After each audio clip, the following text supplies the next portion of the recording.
அன்புள்ளங்களுக்கு வணக்கம். ஓம் ஸ்ரீ சர்வசக்தி அங்காளம்மன் ஆலயத்திலேருந்து உங்கள் அன்பு சக்தி ஸ்டுவல் பேசுகிறேன். எல்லோரும் எப்படி இருக்கிறீங்க? ஆவணி மாதம் இன்று வெள்ளிக்கிழமை அமாவாசை பூஜை சிறப்பாக முடிஞ்சுது. ஊஞ்சல் உற்சவம்லாம் சிறப்பாக நடந்தது. ஊஞ்சல் அம்மா உட்காந்துருக்காங்க. எல்லோரும் வீட்டில் இருந்தபடியே தரிசனம் பண்ணிக்கோங்க. மகிழ்ச்சி சந்தோஷமாக இருக்கணும். குழந்தை இல்லாதவங்களுக்குலாம் குழந்தை பாக்கியம் கொடுக்கணும்னு வேண்டிக்கோங்க. அந்த அங்காள பரமேஸ்வரியை நம்ம செல்லக்குட்டி அங்காள பரமேஸ்வரியை பாருங்கள், சுயம்பாக உருவெடுத்தவங்கள.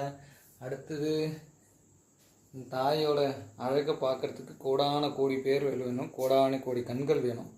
அங்காளம்மாவை மனதில் எந்தவித குழப்பம் இருந்தாலும் 5 நிமிஷம் இவன் முகத்தை பார்த்து மனசார வேண்டிக்கோங்க. கண்டிப்பாக அவள் முகத்தில் இருக்கிற அந்த புன்னகை உங்கள் வாழ்க்கையிலையும் அதே போல் புன்னகையாக மகிழ்ச்சி சந்தோஷமாக இருக்கணும்னு வேண்டிக்கோங்க. இந்த தாய் எப்பொழுதும் உங்களுக்கு துணை இருப்பாங்க. மனசார வேண்டிக்கோங்க.